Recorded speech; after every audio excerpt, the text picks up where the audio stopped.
Do you have a circle of friends that are there for you no matter what? In the dramatic comedy Steel Magnolias by Robert Harling, we meet a group of Southern women: Malin, her daughter Shelby, Truvy the hairdresser, her assistant Annelle, Clary, and Weezer, who are there for each other no matter what. We join the women at the beauty salon where Malin's about to tell them about the hard time she just went through. Let's see what happened. Malin, just tell us, what can we do? Thank you. Truvy, think you can work some magic? I know I look like 10 miles of dirt road. Let me get my wand and fairy dust. How you doing, honey? I'm fine. A little worried about Drum, though. Boys got back last night, so I'm not sure how they are.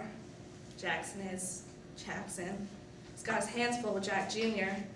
I will admit it's hard being somber with a baby running around. Lynn, I'm beside myself. Wasn't Shelby fine before I left? Can you talk about it? Oh, sure. Basically, after the transplant failed, they put her back on dialysis. You knew that. She was doing fine the last few months, but then last Monday everything went wrong. It was like dominoes. They thought they could correct it with a little surgery. As they wheeled her down, she said, "Mama, I'm going to feel so good when this is over." And they gave her the anesthetic. You know, in a way, Shelby was right. Maybe she knew she was going to be with her king. Yes, Annelle, maybe so. We should be rejoicing. Well, you go on right ahead. I know I should feel that way, but I guess I'm a little selfish. I'd rather have her here. Miss Malin, I don't mean to upset you. It's just when things like this happen, I pray real hard to make heads or tails of them. And in Shelby's case, she just wanted to take care of that baby, of you, of everybody she knew. But her poor body was just worn out. It wouldn't let her do everything she wanted to. So she went somewhere where she could be a guardian angel. She will always be young. She will always be beautiful. And personally, I feel much better knowing she's up there on my side. I know some people might think that's real simple and stupid, and well, maybe I am, but that's how I deal with things like this. Thank you, Annelle. I appreciate that. That's a great idea. Shelby, as you know, would not want us to be all mired down and wallow in this. She would see it as one of life's occurrences. We should deal with it the best way we can and get on with it. That's what my mind says. Wish somebody could explain that to my heart. Tom said you never left her side. Well, I wasn't in the mood to play bridge. No, I couldn't leave my Shelby. It's interesting. Both the boys were very difficult births. I almost died when I had Jonathan. Very difficult births. But Shelby was a breeze. I could have gone home that afternoon I had her. I was thinking about that as I sat next to Shelby when she was in the coma.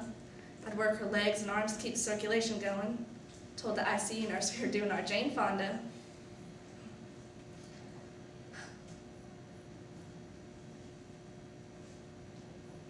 I just kept pushing, like I always did when Shelby was concerned, hoping she'd just sit up and argue with me. Finally, we realized there was no more hope. At that point, I panicked.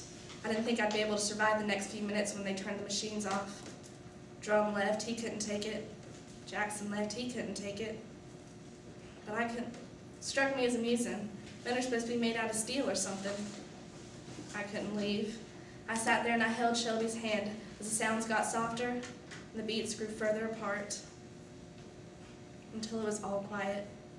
No noise, no trembles, just peace. I realized then as a woman how lucky I was. I was there when that wonderful person drifted into my world, and I was there when she drifted out. It's the most precious moment of my life thus far. Yesterday I went into Shelby's closet to get something, and guess what I found? All our Christmas presents stacked up, wrapped with her own 2 hands. I'd better go. Check back. Perfect as always. You know, Shelby was right. It does kind of look like a blonde football helmet. Honey, sit back down. Are you all right? Yes, I'm fine. I'm great. I could jog to Texas and back, but my daughter can't. She never could. I'm so mad I don't know what to do. I want to know why. I want to know why Shelby's life is over. How's that baby ever going to understand how wonderful his mother was? Is he ever going to understand what she went through for him? I don't understand. Lord, I wish I could. It's not supposed to be this way. I'm supposed to go first. I've always been ready to go first. Oh, I can't stand this. I just want to hit somebody until they feel as bad as I do. I want to hit something and hit it hard.